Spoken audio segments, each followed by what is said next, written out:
Aries, Sun, Moon, Rising, and Venus signs. Hello! Welcome back po dito sa Angel Francia PH Tarot. Ayan. Mga madaman sir, kamusta po kayong lahat? Magandang umaga, tanghali, hapon, or gabi po sa inyong lahat. So in today's video po, okay, ito po yung monthly reading niyo for the month of August. August 2023. Ano ang iyong kapalaran? Titignan natin. Spirit guides and angels, ano ang kapalaran ng ating Aries, Sun, Moon, Rising, and Venus placement sa buwan ng Agosto?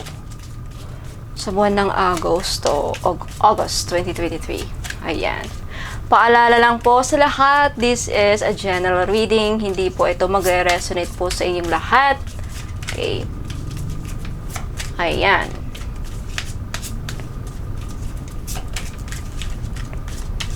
If ever man na magre-resonate, let me know in the comments. Okay. Pero hindi naman, you can still claim all the positive messages na maririnig po ninyo dito. Aries. Ooh, Aries! Ang ganda ng pasok sa buwan ng Agosto. You have the World card. Okay, this is a success, achievement, accomplishment, travel, completion, fulfillment. Oh my goodness. Ayan na, unang pasok ng buwan ng Agosto, ang ganda ng reading ni Aries. You have, talaga naman, Aries. If I were you, I claim this. Ang laki nito. Anong pinagkakabalahan ng ating mga Aries dyan? Ano mga pinagkakabalahan niyo, sir? Mukhang may iba sa inyo siguro, real estate agent, nag-work. Yung work ninyo includes or parang pertains to traveling, parang ganon. So there is an unexpected financial windfall, lump sum, will, deed, trust funds, inheritance, solid foundations, and privileges, inherited issues, ancestry. So, yung iba sa inyo makakuha ng pamana this August, no? First week of August, ang ganda ng pasok. 7 of Cups in your wildest dreams. Makakuha ka ng malaking achievement, Aries, in your wildest dreams. Napakalaki. Talaga naman, Aries, the star. This is hope, inspiration, creativity, contentment, talaga namang serenity, healing, positivity. First week of August, ang ganda ng pasok. May achievement, may success, may malaking perang darating. Okay, may matutupad na Aries. Aries, be careful what you wish for. Yan ang narinig ko sa spirit guides. Be careful what you wish for, Aries. Okay? Kasi ibibigay sa iyo ng universe, kaya lang just be careful what you wish for. Yan ang mensahe. Ewan ko, ano bang wini-wish ninyo? Next, you have the Death cards sa second week of August. You have the Hermit. You have the Queen of Wands. And you have, the Six of Pentacles. Sa second week of August, yung iba sa inyo, if nagtatanong kung yung iba sa inyo mababayaran na kayo ng utang sa mga nagkautang sa inyo. Kung hindi naman yan, mababayaran nyo na yung mga utang ninyo sa second week of August. Okay? You are gonna feel very powerful second week of August. You feel very confident about something. You have this energy, Aries, na, you are powerful. Rirespetuhin ka ng mga tao, iba ang magiging pananaw nila sa'yo, iba na ang magiging tingin nila sa'yo sa second week of August. You become this powerful because of this Death card. Second week of August, Aries, ang daming pagbabago. Big changes are happening for you in the second week of August. Okay? Ayan, some of you are feeling withdrawn. You are gonna feel very isolated. Ang dami mong question second week of August. Bakit ganito? Bakit ganito ang mga nangyayari? Parang ganun. Okay. Third week of August, Three of Swords. The Moon card. Okay. Some of you, third week of August, you have the wish fulfillment. May matutupad na wish fulfillment. Third week of August. Yung iba sa inyo is may gustong kalimutan. Yung iba sa inyo makaka-experience ng heartbreak, pain, suffering, and loneliness third week of August, and depression. So, mag-ingat. Okay? Kung di nyo ito maiiwasan, just feel na yung iba sa inyo is parang may away sa third party. Okay? May away sa third party. So, some of you, but don't worry because you are gonna makaka-get over ka din soon. Okay? Kung yung iba sa inyo is makaka-experience ng parang anxiousness, depression, okay, makaka-experience ng panluloko sa yung partner. Ayan, third week of August ha, may pag-aaway, may betrayal na mangyayari yung iba sa inyo. So, i-ready nyo ng sarili nyo, Aries. Mukhang maka-experience kayo ng sadness and happiness. May feeling na ma-upset kayo, yung iba sa inyo ma-upset. Kasi feeling nyo, meron yung kutob mo na parang niloloko kayo ng person ninyo. Malalaman nyo yan third week of August. Okay?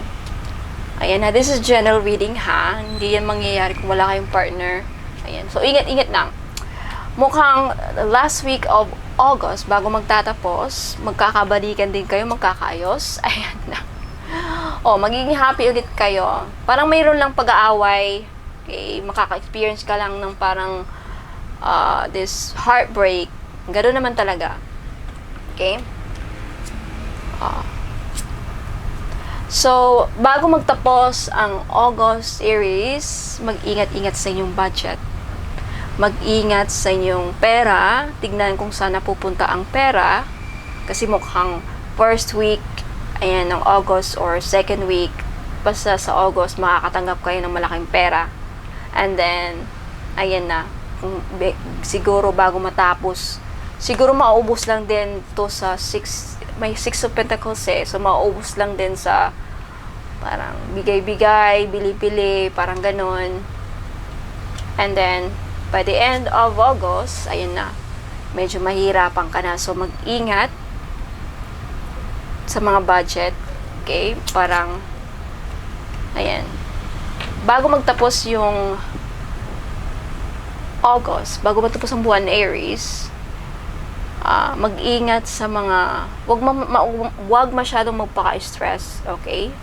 Sa pera, wag masyadong, kaya nga, ingatan mo na, kailangan sa August, ma-budget mo yung pera mo kasi para maiwasan sa, by the end of the month, maiwasan kang ma-stress sa pera. Naintindihan mo? Okay, yan ang kapalaran mo. Okay?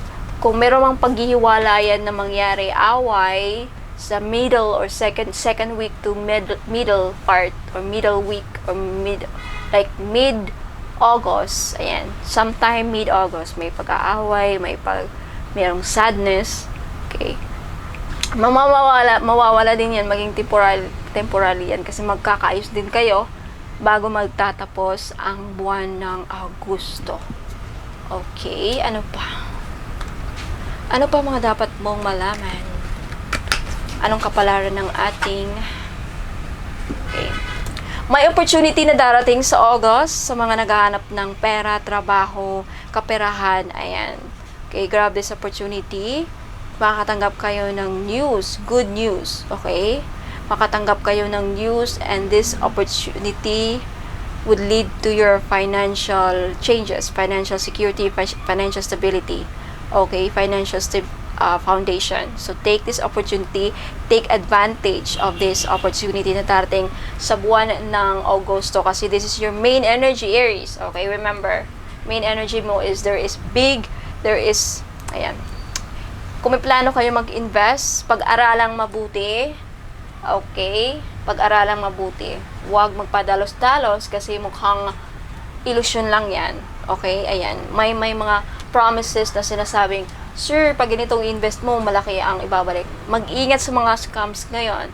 Kaya baka mamaya, yan na, bandang huli, malalaman mo na ubos mo ng pera sa kakabigay mo dito sa kaka-invest mo. Okay, kung posibleng nangyayari na yan sa'yo, well, you serve this as a lesson. Kung di pa to nangyari sa'yo, Aries, yan ang sinasabi ko. Mag-ingat ka. Alright, ano pa mga dapat malaman ng ating Aries?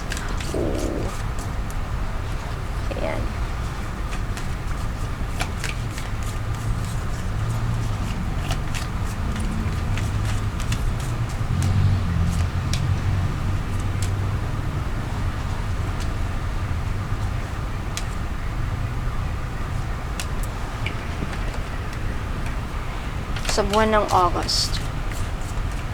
Anong mga nag-aantay kay Aries sa buwan ng August? Okay.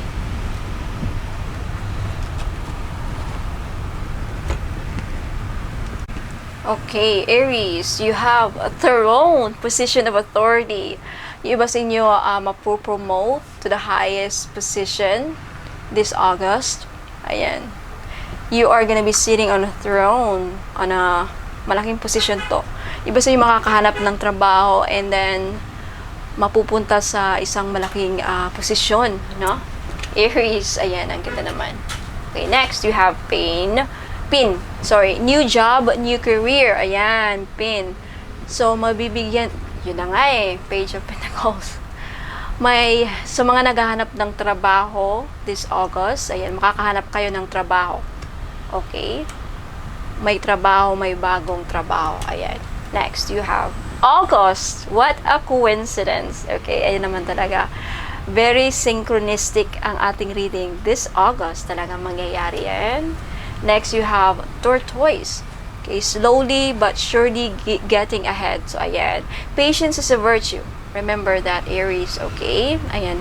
Slowly but surely. Mas maganda yan kaysa yung, di ba, walang, kahit pakunti-kunti umuusad, sigurado naman. Kaysa yung sure, malaki, alam mo yun, mga yung scam na bigaa, malaki ang, parang shocking or questionably yung maibabalik. Questionably yung revenue. Alam niyo yan? Parang questionably yung mga mapaprofit mo. So, tandaan niyo yan ha. Pero kung yung pakunti-kunti lang yung revenue or yung perang pumapasok pero sure naman, doon ka na lang siya sure. Diba? I think that's the message specifically. You have a peacock.